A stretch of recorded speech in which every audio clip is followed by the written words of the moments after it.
श्रावण सोमवार व्रत कथा। एक समय की बात है, किसी नगर में एक साहूकार रहता था। उसके घर में धन की कोई कमी नहीं थी, लेकिन उसके कोई संतान नहीं थे। इस कारण वह बहुत दुखी था। पुत्र प्राप्ति के लिए वह प्रत्येक सोमवार व्रत रखता था और पूरी श्रद्धा के साथ शिव मंदिर जाकर भगवान शिव और पार्वती जी की पूजा करता था। उसकी भक्ति देखकर एक दिन माँ पार्वती प्रसन्न हो गई और भगवान शिव से उस साहूकार की मनोकामना पूर्ण करने का आग्रह किया। पार्वती जी की इच्छा सुनकर भगवान शिव ने कहा कि हे पार्वती, इस संसार में हर प्राणी को उसके कर्मों का फल मिलता है और जिसके भाग्य में जो हो उसे भोगना ही पड़ता है। लेकिन पार्वती जी ने साहूकार की भक्ति का मान रखने के लिए उसकी मनोकामना पूर्ण करने की इच्छा जताई। माता पार्वती के आग्रह पर शिवजी ने साहूकार को पुत्र प्राप्ति का वरदान तो दिया, लेकिन साथ में यह भी कहा कि उसके बालक की आयु केवल 12 वर्ष होगी। माता पार्वती और भगवान शिव की बातचीत को साहूकार सुन रहा था।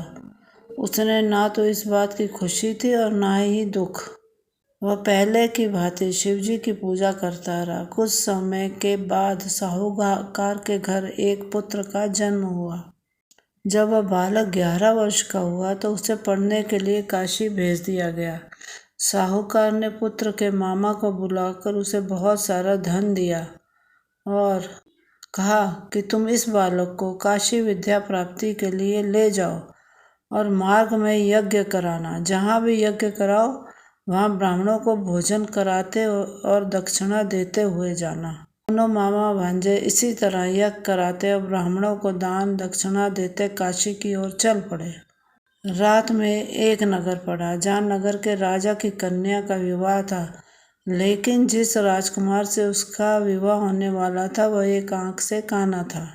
राजकुमार के पिता ने अपने पुत्र के काना होने की बात को छुपाने के लिए एक चाल सोची। साहूकार के पुत्र को देखकर उसके मन में एक विचार आया। उसने सोचा, क्यों न इस लड़के को दूल्हा बनाकर राजकुमारी से विवाह करा दूं। विवाह के बाद इसको धन देकर विदा कर दूंगा और राजकुमारी को अपने नगर ले जाऊंगा। लड़के को दूल्हे के वस्त्र पहनाकर राजकुमारी से विवाह कर दिया गया, लेकिन साहूकार का पुत्र ईमानदार था। उसने यह बात न्याय संगत नहीं लगी। उसने अवसर पाकर राजकुमारी की चुन्नी के पल्ले पर लिखा कि तुम्हारा विवाह तो मेरे साथ हुआ है, लेकिन जिस राजकुमार के संग तुम्हें भेजा जाएगा वह एक आंख से काना है। मैं तो काशी पढ़ने जा रहा हूँ। जब राजकुमारी ने चुन्नी पर लिखी बातें पढ़ी तो उसने अपने माता पिता को यह बात बताई। राजा ने अपनी पुत्री को विदा नहीं किया, जिससे बारात वापस चली गई। दूसरी ओर साहूकार का लड़का और उसका मामा काशी पहुंचे। वहां जाकर उन्होंने यज्ञ किया। जिस दिन लड़के की आयु 12 साल की हुई उस दिन यज्ञ रखा गया। लड़के ने अपने मामा से कहा कि मेरी तबीयत कुछ ठीक नहीं है। मामा ने कहा कि तुम मंदिर जाकर सो जाओ। शिवजी के वरदान अनुसार कुछ ही देर में उस बालक के प्राण निकल गए। मृत भांजे को देख उसके मामा ने विलाप शुरू कर दिया। संयोगवश उसी समय शिवजी और माता पार्वती उधर से जा रहे थे। पार्वती ने भगवान से कहा, स्वामी, मुझे इसके रोने के स्वर सहन नहीं हो रहा।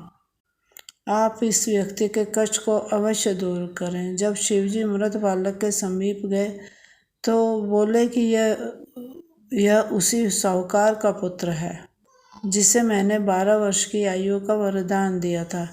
अब इसकी आयु पूरी हो चुकी है। लेकिन मातृ भाव से विभोर माता पार्वती ने कहा कि हे महादेव, आप इस बालक को और आयु देने की कृपा करें, अन्यथा इसके वियोग में इसके माता पिता भी तड़प तड़प कर मर जाएंगे। माता पार्वती के आग्रह पर भगवान शिव ने उस लड़के को जीवित होने का वरदान दिया।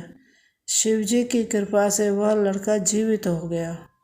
शिक्षा समाप्त करके लड़का मामा के साथ अपने नगर की ओर चल दिया।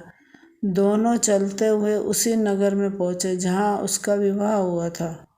उस नगर में भी उन्होंने यज्ञ का आयोजन किया। उस लड़के के ससुर ने उसे पहचान लिया और महल में ले जाकर उसकी खातिरदारी की और अपनी पुत्री को विदा किया। इधर साहूकार और उसकी पत्नी भूखे प्यासे रहकर बेटे की प्रतीक्षा कर रहे थे। उन्होंने प्रण कर रखा था कि यदि उन्हें अपने बेटे की मृत्यु का समाचार मिला तो वह भी प्राण त्याग देंगे। परंतु बेटे के जीवित होने का समाचार पाकर वह बेहद प्रसन्न हुए। उसी रात भगवान शिव ने व्यापारी के स्वप्न में आकर कहा, हे श्रेष्ठी, मैंने तेरे सोमवार के व्रत करने और व्रत कथा सुनने से प्रसन्न होकर तेरे पुत्र को लंबी आयु प्रदान की है। इस प्रकार जो कोई सोमवार व्रत करता है या कथा सुनता है और पढ़ता है, उसके सभी दुख दूर होते हैं और समस्त मनोकामनाएं पूर्ण होती हैं।